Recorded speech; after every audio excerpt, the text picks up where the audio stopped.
দীর্ঘ 4 ঘন্টার জার্নির পর নিজ গন্তব্যে এসে থামলো গাড়িটি। গভীর ঘুমে নিমজ্জিত নিহারিকা ধরফর করে উঠে বসলো। অনেক জোরে ব্রেক করায় তার ঘুমটা ভেঙে গেছে। পাশে তাকিয়ে দেখলো রোশান নেমে যাচ্ছে গাড়ি থেকে। নিহারিকা তার দিকে তাকিয়ে মিনমিন করে বলল, এসে গেছি আমরা। রোশান এক পলক তাকিয়ে ছোট্ট করে বলল, হ্যাঁ নেমে আসুন। নিহারিকা মুহূর্তের জন্য স্তব্ধ হয়ে গেল। এটা কি কোনো পুরুষ মানুষের কণ্ঠ? এত সুন্দর হয় পুরুষ মানুষের কণ্ঠ? এই মানুষকে না দেখলে তো বোঝা মুশকিল তার স্বামী নামক মানুষটা এত সুন্দর, তার কণ্ঠস্বর এত সুন্দর। নিজেকে কেমন ভাগ্যবতী মনে হচ্ছে এখন থেকে তার জীবনটা পাল্টে যাবে, সত্যি পাল্টে যাবে, আর কোনো বাগড়া আসবে না। রোশানের কণ্ঠস্বর শুনে মুগ্ধ হয়ে গেছে নিহারিকা। আর কিছু লাগবে না। ভাবনার জগৎ থেকে বেরিয়ে গাড়ির ডোর খুলে বেরিয়ে আসলো। গাটা ছমছম করে উঠলো ঠান্ডা বাতাসে। কেমন ভুতুরে পরিবেশ, সামনে এক মস্ত বড় জঙ্গল, আশেপাশে শুধু 2-3টা বাড়ি, আরেকটা রোশানের। রোশান ড্রাইভারের সাথে কথা বলে বাড়ির কেচি গেটটা খুললো। পূবালি হাওয়া বইছে, চারদিকে বৃষ্টি আসার সম্ভাবনা, আসতেও পারে বলা যায় না। রোশান পেছনে ঘুরে নিহারিকার দিকে ভ্রু কুঁচকে তাকালো, তারপর বলল, আপনি কি এখানেই দাঁড়িয়ে থাকবেন নাকি ভেতরে আসবেন? অবশ্যই বাইরে দাঁড়িয়ে থাকলেও আমার যায় আসে না।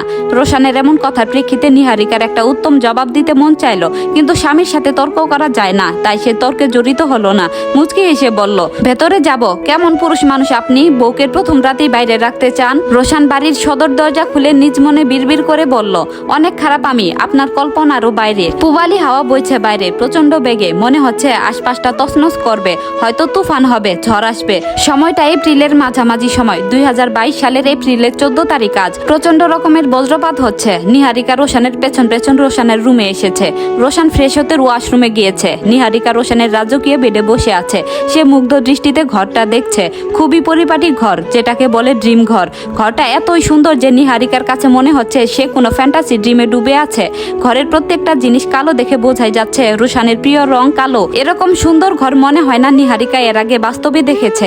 ঘরটায় কি রকম পাগল করার মতো আতরের সুবাস। নিহারিকার নিজেকে পাগল পাগল মনে হচ্ছে। একটা মাতাল করা সুবাস নিহারিকা নাক দিয়ে ঘ্রাণটা টেনে নেওয়ার চেষ্টা করলো। নিহারিকা উঠে ড্রেসিং টেবিলের সামনে গেল। একটা চমৎকার আতরের বোতল, অনেক বড় বোতলটা। নিহারিকা বোতলটা নাড়িয়ে চাড়িয়ে দেখছিল। এখান থেকে এত সুন্দর সুবাস আসছে যা বলার বাইরে। বোতলটা নিয়ে এক প্রকার হিমশিম খাচ্ছে নিহারিকা। ঠিক সেই মুহূর্তে রোশান ওয়াশরুম থেকে বেরিয়ে প্রচন্ড জোরে দরজা লাগিয়ে দিল, যার দরুন অতিরিক্ত ভয়ে হাত পা কেঁপে উঠে নিহারিকার হাত থেকে আতরের বোতলটা শক্তপোক্ত মার্বেলের মেঝেতে ঠাস করে পড়ে গেল আর ঝনঝন শব্দ তুলে ভেঙে গেল। নিহারিকা ভয়ে কেঁপে উঠল। মনে মনে আল্লাহকে স্মরণ করিয়ে বলল, প্রথম দিনেই ভাগ্য খারাপ। রোশান টাওয়াল দিয়ে মাথার চুল থেকে পানি ঝরাচ্ছিল। কিছু ভাঙনের শব্দে সেই দিকে তাকালো। নিহারিকা আটোসাটো হয়ে চোখ বন্ধ করে দাঁড়িয়ে আছে। ভয়ে কপাল থেকে ঘাম ঝরছে। রোশানের শিথিল করা ভ্রু কুঁচকে এলো, এগিয়ে গেল নিহারিকার সামনে। পায়ের নিচে তরল কিছু স্পর্শ পেয়ে নিচের দিকে তাকালো রোশান। সূক্ষ্ম নজর বুলিয়ে ভাঙা আতরের বোতলটা হাতে নিল। নিহারিকার ভয়ে মিশ্রিত চেহারার দিকে তাকিয়ে গম্ভীর স্বরে বলল, ভেঙে ফেললেন? নিহারিকা পিটপিট করে চোখ খুলল। তার গলা থেকে শুরু করে কলিজা পর্যন্ত মনে হয় শুকিয়ে গেছে। বড়ই পানি তৃষ্ণা লাগছে। প্রথম দিন সে স্বামীর বাড়িতে একই রকম অঘটন ঘটালো। নিহারিকা কাঁদো কাঁদো চেহারা নিয়ে রোশানের দিকে তাকিয়ে বলল, আমি ইচ্ছা করে ভেঙে ফেলিনি, ভুল করে হাত থেকে পড়ে গেছে, মাফ করে দিন, আমি এর মূল্য পরিশোধ করে দেব। রোশানের কথাটা আত্মসম্মানে লাগলো। তার কি টাকার অভাব নাকি? সামান্য একটা জিনিসের দাম সে বউয়ের কাছ থেকে নেবে? কোনো কালেও এটা সম্ভব না। বউ তার বলে কি? তবু রোশান বিরক্ত হয়ে বলল, আপনাকে বিক্রি করলে মনে হয় এর মূল্য হবে না। রোশানের খোঁচা মারার কথা শুনে নিহারিকার ইগোতে লাগলো।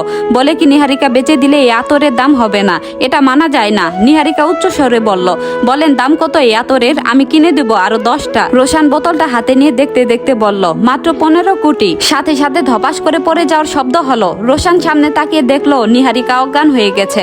রোশান বিড়বিড় করে বলল, কিছু না বলার আগে অজ্ঞান হয়ে গেল?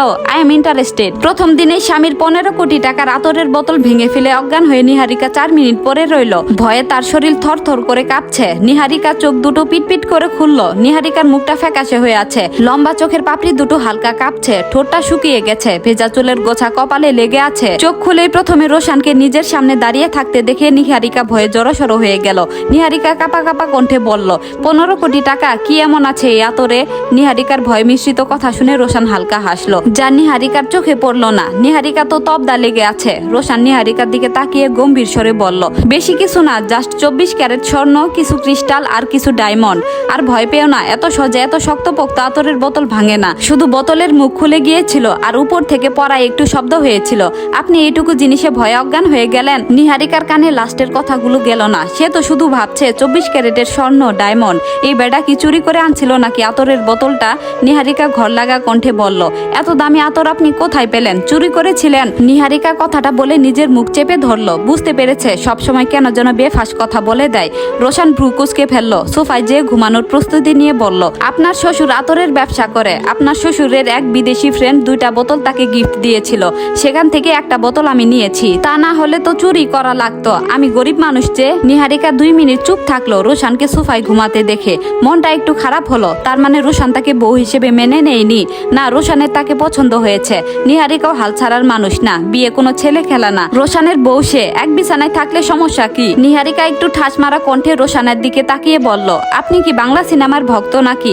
রোশান বিরক্ত মাখা কণ্ঠে বলল, না। নিহারিকা বলল, তাহলে বাংলা সিনেমার কিছু ভুজুম ভাজুম নায়কের মতন বিয়ের প্রথম রাতে সোফায় যে শুয়ে আছেন কেন?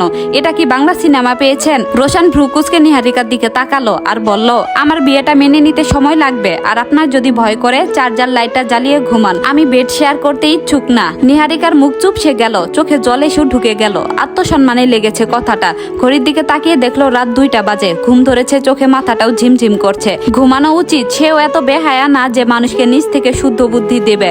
নিহারিকা পুরো ঘর অন্ধকার করে দিল। মাঝে মাঝে বাইরে থেকে বজ্রপাতের আলো আসছে, তাছাড়া আর কিছুই দেখা যাচ্ছে না। বৃষ্টি যেন আজ তার কর্ম ছাড়বেই না। বাইরে প্রচন্ড বেগে শিলাবৃষ্টি হচ্ছে, যেগুলো ঠুংঠাং করে পড়ছে। নিহারিকা ভয়ে জড়সড় হয়ে ঘুমানোর চেষ্টা করলো। সকালের আলো অনেক আগেই ফুটেছে। আজকে 14 এপ্রিল 2022, দিনটা বৃহস্পতিবার, যেটাকে বলে পহেলা বৈশাখ 1429 বাংলা নববর্ষ আজকে। কিন্তু ঘুম যেন কারো ভাঙতে চাচ্ছে না। আজকে ভার্সিটিতে সাংস্কৃতিক অনুষ্ঠান, কিন্তু রোশানের ঘুম যেন আজ ভাঙছেই না। সময় ছিল 8টার সময় ভার্সিটিতে যেতে হবে, আর বেজে যাচ্ছে 9টা। প্রচন্ড রকমের কলিং বেলের শব্দে ঝনঝন করছে পুরো বাড়ি। ফোনের রিংটোনের কারণে অতিষ্ঠ হয়ে নিহারিকার ঘুম ভেঙে গেল। চোখ দুটো পিটপিট করে খুললো। ঘড়ির দিকে তাকিয়ে দেখলো 9টা বাজে। ক্যালেন্ডারের পাতায় চোখ বুলিয়ে দেখলো আজ পহেলা বৈশাখ। নিহারিকার মনটা হঠাৎ ছ্যাদ করে উঠলো। আজ ভার্সিটিতে ফেস্টিভ্যাল আছে, সে কিনা পরে পরে ঘুমাচ্ছে। ডোরবেলের আওয়াজে নিহারিকার চিন্তা ভাবনাও গায়েব হয়ে গেল। সোফার দিকে তাকিয়ে দেখলো রোশান গভীর ঘুমে আচ্ছন্ন। গল্পের এই পর্বটি কেমন লাগলো জানাবেন। আর পরবর্তী পর্বটি শুনতে চাইলে অবশ্যই একটি কমেন্ট করবেন। ধন্যবাদ।